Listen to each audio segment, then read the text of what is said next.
guys. Kasi Ate Cecil, ang tawag sa kanya ni Ate Guy Manong Cecil. Yan. Kakantahin ko kung mamaya, ibahin ko lang rin. Baka maingay, nagbibidyo. Ano, magre-retake ba ako? Hindi, sige. Okay, go. Wait lang. Si Manong Chairman, Ate Guy. Siya yung cook. Si Manong Selpa, siya yung PA. Siya yung, pag may personal na kailangan si Ate Guy, siya. Si Ate Vita. Pumalit si Ate Cecil. Kasi kumalis. Yeah, tapos yun. Kaya next naman, siya yung kanto. Oo, fan siya. Ito rin si Ate Dita fan. So, ayun. Ito si Kuya Ed, fan din to. Pinaka-favorite ko natin, guys. Lahat naman sa amin pa.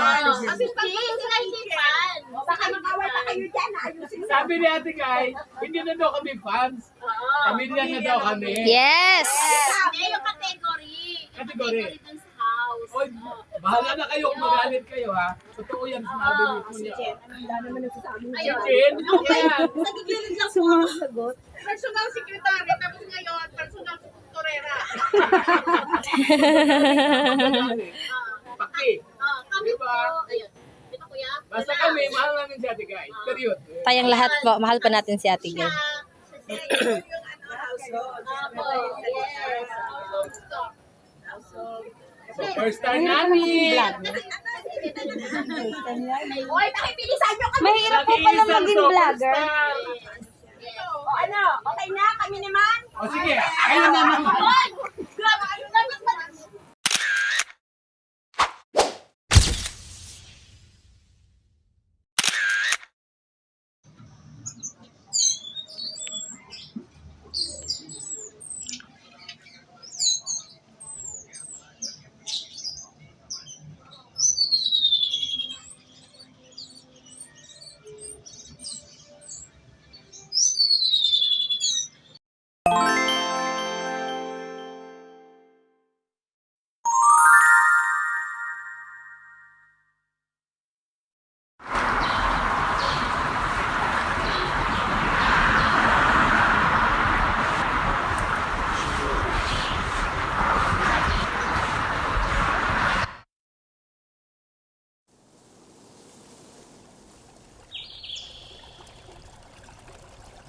You have filled Jerusalem with your teaching and want to bring this man's blood upon us. But Peter and the apostles said in reply, we must obey God rather than man. The God of our ancestors raised Jesus, though you had him killed by hanging him on a tree. God exalted him at his right hand as leader and savior to grant Israel repentance and forgiveness. Of her great acting skills, but somehow the great superstar touched my heart. Sa amin po kasing bahay, puro ho Dilmanians. So, ako po, lumaki akong kaaway ko silang lahat. At sasabihin nila, Father, ay hindi pa ako father ng bata pa ako ng Joey. Yung idol mo, puro ang puro role naman yan utusan, kinakawawa, mahirap, malungkot, lahat ng mga negative. Sabi ko yung itong so, well, sabi ko, well, my idol is different. Look at her story. Look at her life. From rags into riches. She became famous.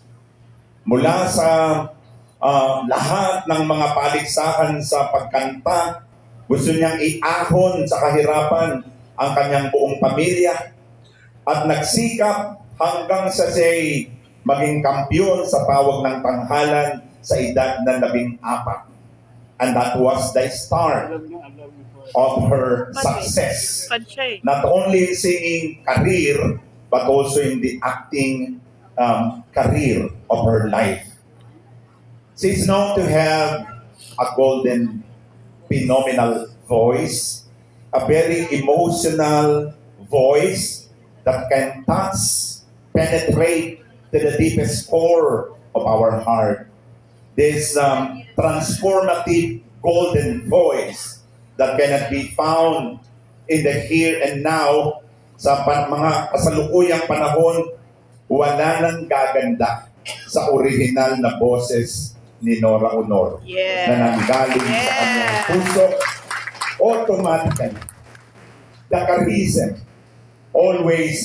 will always appear in her singing and in her acting skills.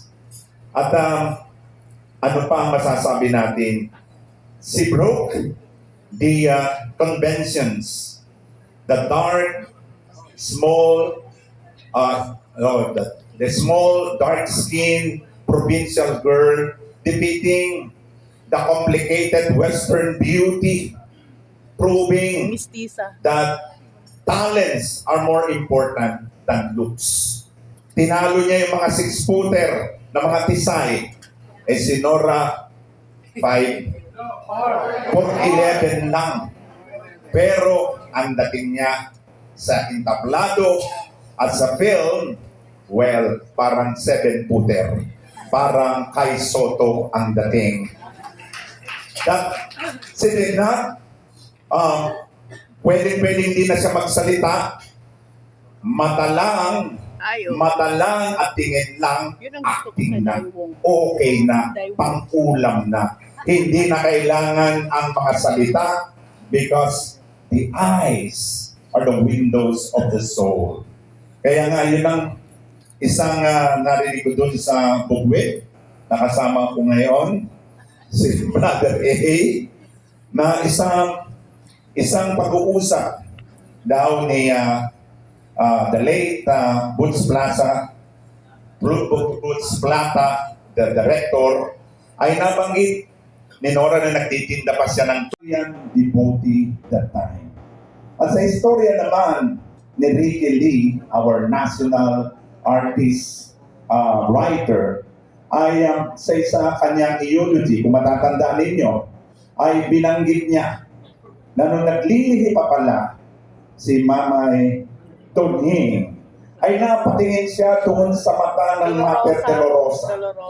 Kaya naman ang mga mata ni Nora, hindi man magsalita, nangungusap na. Kaya ang kanyang mata is the powerful weapon, not only her voice, but the eyes. The eyes speak loudly than any voice, than any acting.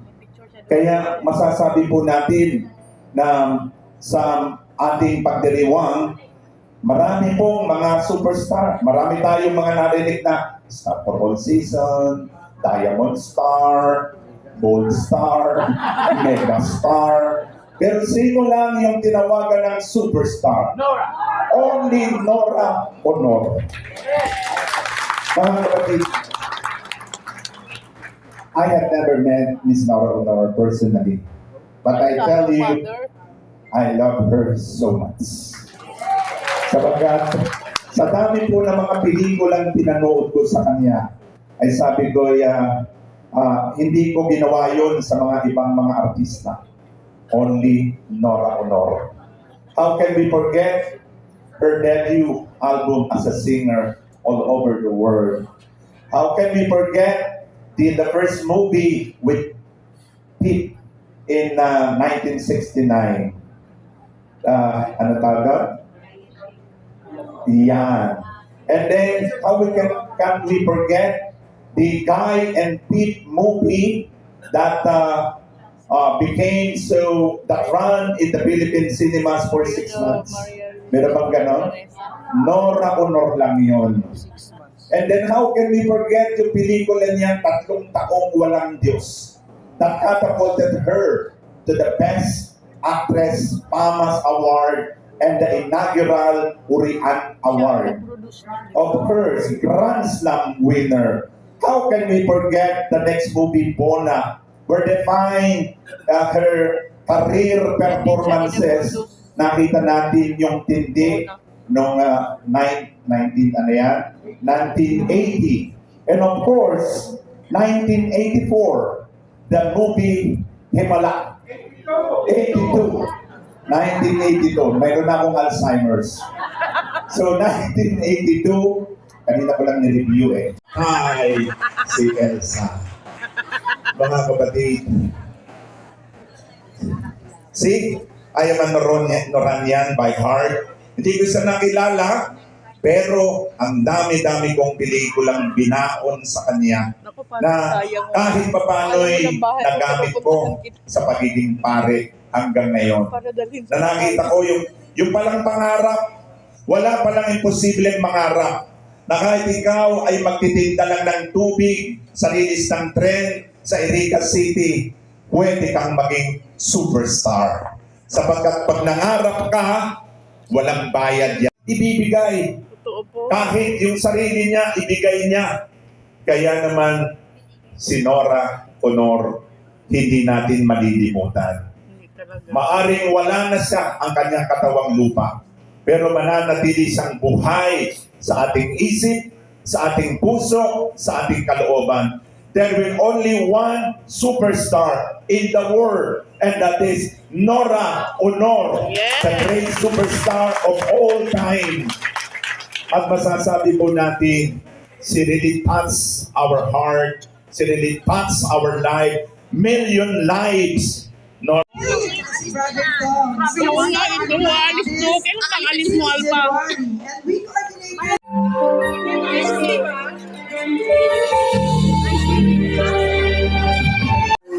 Kuya, ano ba yan, kuya? Kakanta? Papakantahin mo?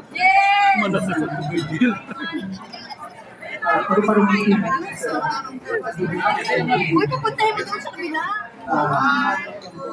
And then yung pangalawa was Super G. Ay, si Manay Sally Rodriguez at si Manay Rodriguez. And then, naalala ko pa sa trivia lang, yung nakikita sa